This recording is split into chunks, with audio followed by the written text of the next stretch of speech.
My name is Sarah. I am 20 years old. Today, I want to tell you a story. It is a story about my first night as a wife. When you close your eyes and think of a wedding night, what do you see? Maybe you see rose petals on a soft bed. Maybe you hear sweet music. Maybe you imagine two people who are deeply in love, ready to start their life together. That is the dream. That is what every girl in my town dreamed of. But my reality was different. My wedding night did not look like a dream to me. The white bed did not look romantic. It looked like a grave. And the man standing in the room with me, he was not my love. He was my owner. Or so I thought. People always told me, "Sarah, marriage is the beginning of a woman's life." But as I stood there in my heavy white dress, I didn't feel like my life was beginning. I felt like my freedom was ending. I was terrified. My heart was beating so fast, I thought it would break my ribs. I was alone in a room with a man I barely knew, a man everyone said was dangerous. I thought he was a monster. I thought he would hurt me. But I was wrong. I was so wrong.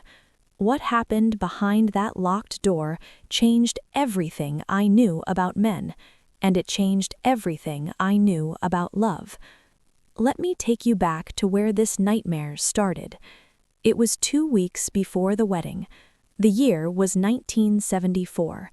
I was a normal girl. I worked at a small library. I loved reading books and drinking tea. I had dreams. I wanted to travel. I wanted to see the ocean. I wanted to fall in love with a boy who wrote me poems. But life does not always care about our dreams. One Tuesday evening, I came home from work. The house was quiet. Too quiet. I walked into the kitchen. The air smelled of stale coffee and cigarettes. My father was sitting at the wooden table. His head was in his hands. His shoulders were shaking. My father was a strong man. I had never seen him cry. But that night, he was sobbing like a child. "Papa," I whispered, "what is wrong?" He looked up at me. His eyes were red. His face was gray and old. On the table, there was a yellow envelope. "I am sorry, Sarah," he said. His voice was broken. "I am so sorry." "What happened?" I asked. I felt a cold knot in my stomach. "I gambled," he said. "I lost everything. The money, the shop, even this house. I couldn't breathe. This house was all we had left of my mother." "How much?" I asked. He told me the number. It was a fortune. We could work for 100 years and never pay it back. "They will take the house next week," he cried. Then he took a deep breath. He looked at me with desperate eyes. "But there is a way out." I didn't speak. I just waited. "Mr. Sterling," he said. "James Sterling. He bought my debt." I froze. Everyone in our town knew the name James Sterling. He was a businessman. He was 30 years old, 10 years older than me. He was rich, he was powerful, and people said he was cold as ice. They said he destroyed companies without blinking. They said he had no heart. "Mr. Sterling made an offer," my father said quietly. "He will forgive the debt. He will let us keep the house." "What does he want?" I asked, but I already knew the answer. My father couldn't look at me. He looked at the floor. "He wants a wife, Sarah. He wants you." My world stopped. I felt dizzy. The kitchen spun around me. "You sold me," I whispered. "I saved us," my father shouted, but there were tears in his eyes. "It is the only way, Sarah. Please do it for your mother's house." I ran to my room. I cried until I had no tears left. I wanted to pack my bag. I wanted to run away. But I looked at the photos of my mother on the wall. I couldn't let my father live on the street, so I wiped my face. I looked in the mirror. "Goodbye, Sarah," I whispered to the girl in the reflection. I decided to sacrifice myself. I decided to marry the monster. The wedding day arrived too fast. It was a hot day in July. The church was crowded. There were hundreds of people, business partners, wealthy families, people I didn't know. They were all smiling. They were drinking champagne and eating expensive cake. They looked at me and said, "Oh, look at the lucky bride. She married the richest man in the city." They didn't see my shaking hands. They didn't see the fear in my eyes. Before the ceremony, James's mother came to see me. She was a tall woman with a stiff face. She didn't hug me. She opened a velvet box. Inside there was a necklace. It was made of thick, heavy gold. It was old and expensive. "This is the Sterling family heirloom," she said coldly. "My husband gave it to me. His father gave it to his mother. Now you wear it." She fastened it around my neck. Click. It was heavy. So heavy it didn't feel like jewelry. It felt like a chain. The gold was cold against my warm skin. The edges were sharp. "Do not lose it," she warned me. "This necklace is worth more than your life." I walked down the aisle. The heavy gold pressed against my collarbone. Every step hurt. I looked at the end of the aisle. James was standing there. He was wearing a black suit. He was tall and broad-shouldered. He had dark hair and sharp eyes. He wasn't smiling, not even a little bit. His jaw was tight. His forehead was wrinkled. I thought, he is angry. He doesn't want to be here either. He just bought me because he needs an heir. He looked at me and his eyes were dark. I shivered. When we said our vows, his voice was low and flat. "I do. I do." It sounded like a business deal. When he kissed me, it was quick. His lips were dry. He didn't hold me close. I thought, he hates me. This is going to be a horrible life. The party ended late at night. We walked to his car. It was a long, black, luxury car. The driver opened the door for us. The inside of the car smelled of expensive leather and old cigars. James sat on one side. I sat on the other, pressed against the window. I watched the city lights fade away. We were driving out of town to his estate on the hill. The car ride was silent, complete silence.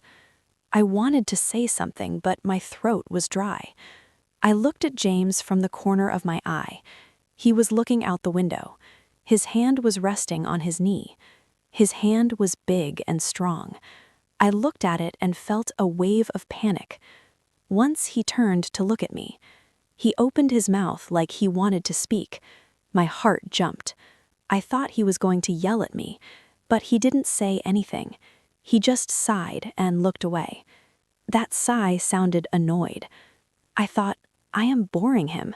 He is already tired of me. We arrived at his house. It was not a house, it was a mansion. It was huge, made of gray stone. It looked like a castle in a scary movie. Inside, it was beautiful, but cold. The floors were marble, the ceilings were high. Our footsteps echoed in the hallway. Click-clack, click-clack. There were no servants. It was just us. I felt so small. I felt like a prisoner walking into a jail cell. "The bedroom is upstairs," he said. His voice made me jump. It was the first thing he said to me in an hour. I nodded. I couldn't speak. I followed him up the wide staircase. Every step took me closer to the moment I feared the most. We entered the bedroom. It was a massive room with a giant bed in the middle. The bed had red silk sheets. To me, it looked like blood. Then I heard the sound that still haunts my dreams. Click, James locked the door. He turned the small metal key and put it in his pocket. My blood turned to ice. Why did he lock it? I thought. So I can't run away? So no one can hear me scream? The room was so quiet. I could hear the clock ticking on the wall. Tick, tock, tick, tock. It sounded like a countdown to my pain. James turned away from me. He started to undress. He took off his jacket and threw it on a chair. He loosened his tie and pulled it off. He unbuttoned the top button of his shirt. Every movement was slow. Every movement felt like a threat. I stood with my back against the wall. I wanted to disappear into the wallpaper. I crossed my arms over my chest, trying to protect myself. The heavy gold necklace felt tighter now. It was choking me. I couldn't breathe. My chest felt tight. My hands were shaking uncontrollably. I closed my eyes. Tears started to burn under my eyelids. "Please," I whispered inside my head. "Please let it be quick. Please don't hurt me too much." I heard his footsteps coming closer. Thud, thud, thud. He stopped right in front of me. I could smell his cologne. It smelled like wood and rain. I felt his shadow cover me. I squeezed my eyes shut. I waited for his hands to grab me. I waited to be pushed onto the bed. My heart was pounding like a drum. Boom, boom, boom. I held my breath. "Sarah." His voice was soft. It wasn't the voice of a monster. It was the voice of a man who was unsure. I didn't open my eyes. I was too scared. Then I felt his hands. I flinched. My whole body jumped. "Shh, it's okay," he whispered. "Stay still." His fingers didn't touch my body. They didn't touch my dress. They touched my neck. He wasn't trying to take off my clothes. He was trying to take off the necklace. I opened my eyes slowly. James was standing close, but he wasn't looking at me with desire. He was looking at the necklace with a frown. "This thing," he mumbled, "it's digging into your skin.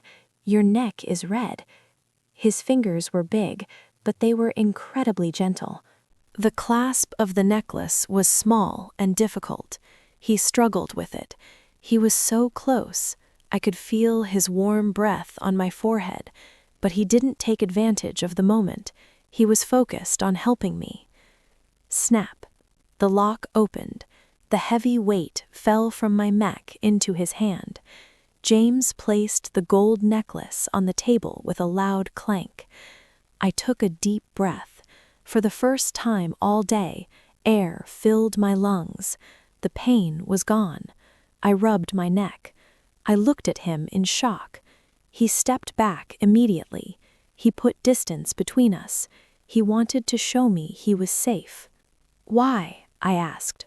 My voice was trembling. He looked confused. "Why? What? Why didn't you do anything?" I asked. "You bought me. My father sold me to you. I am your property." James's face changed. He looked shocked. Then he looked hurt. "Bought you?" he repeated. "Is that what you think?" "You paid my father's debt," I said, "so you own me." James sighed. He ran a hand through his hair. He looked tired. "Sarah," he said gently, "I didn't pay the debt to buy a wife. I paid it because your father saved my father's life in the war 20 years ago." My mouth fell open. "What?" "I owed him," James said. "When I heard he was in trouble, I wanted to help. I offered to clear the debt, but he said you demanded a marriage." I stammered. James looked sad. "No, your father is a proud man. He wouldn't take charity. He refused my money. The only way he would accept the help was if it was a marriage alliance. He wanted to feel like he was giving something back. He insisted on the marriage." I was stunned. My father had lied to me. No, He had tried to save his pride, and in doing so, he terrified me. I agreed to the marriage because I thought I could give you a good life, James said. He looked down at his feet. He looked like a shy boy now. I know people say I am cold. I know people say I am ruthless. He looked at me with honest eyes. But I was scared too, Sarah. I don't know how to talk to women. I didn't smile today because I was terrified you would hate me. And when I saw you shaking in the car, I knew you were afraid of me. I felt like a monster. I looked at him, really looked at him. I saw his nervous hands. I saw the kindness in his eyes. He wasn't a villain. He was just a lonely man trapped in a misunderstanding. Suddenly, a loud sound broke the silence. Grumble. It was my stomach. My face turned bright red. I hadn't eaten anything all day because I was so sick with nerves. James looked at me. Then a small smile appeared on his face. It was a beautiful smile. It made his eyes crinkle at the corners. "You're hungry," he stated. "A little," I admitted. "Wait here," he said. He unlocked the door and went downstairs. 5 minutes later, he came back. He wasn't wearing his suit jacket anymore. He looked relaxed. In his hands, he held a plate. It wasn't fancy caviar or steak. It was 2 simple sandwiches, cheese and tomato, and 2 glasses of milk. "It's all I could find," he apologized. He sat down on the thick rug on the floor. He patted the spot next to him. "Come on, high heels off. Eat." I hesitated. Then I kicked off my painful shoes. I sat down next to him on the floor. We sat in our wedding clothes, eating cheese sandwiches in the middle of the night. It was the strangest, most wonderful moment of my life. We started talking. "I hate this suit," he said, chewing his sandwich. I laughed. "I hate this dress. I can't breathe." "I'm afraid of spiders," he confessed suddenly. I giggled. "The big, ruthless businessman is afraid of spiders?" "Terrified," he grinned. "And I love jazz music, but my father thinks it's noisy." "I love jazz too," I said. We talked for an hour. We talked about books, about the ocean, about his lonely childhood in this big house. The fear melted away. The wall between us crumbled. Finally, James stood up. He looked at the big red bed. "You take the bed," he said firmly. "Where will you sleep?" I asked. He pointed to the velvet sofa in the corner. "I fit there perfectly." "But this is your room." "It's our wedding night," I said. "People expect—" He stopped me. He looked into my eyes with serious intensity. "Sarah, listen to me. You are my wife, not my prisoner. We have time. We have a lifetime." He grabbed a pillow and a blanket. "Sleep. Lock the door if it makes you feel safer. I promise I won't touch you until you ask me to." That night I slept in the big red bed alone. The door was unlocked. I watched James sleeping on the sofa. His breathing was slow and steady. For the first time in weeks, the knot in my stomach was gone. I didn't feel passion that night. I didn't feel lust. I felt something much more important. I felt safe. I realized that the heavy gold necklace was just metal. It didn't bind me. What binds 2 people together is not a contract or a debt or a piece of jewelry. It is respect. I want every woman listening to this to know your body is yours. Your fear is valid. A real man does not use his power to control you. He uses his power to protect your peace. True love doesn't rush. It waits. It listens. And sometimes true love starts with a cheese sandwich and a promise of safety. James and I have been married for 50 years now. He is still my best friend, and he is still afraid of spiders. But that first night, that was the night I truly fell in love with him. If this story touched your heart, please like this video. Share it with someone you love. Share it with your daughters and your sons, because everyone deserves to know that love should always feel safe. I am Sarah, and this was my story. Subscribe to our channel for more stories like this. Thank you for listening.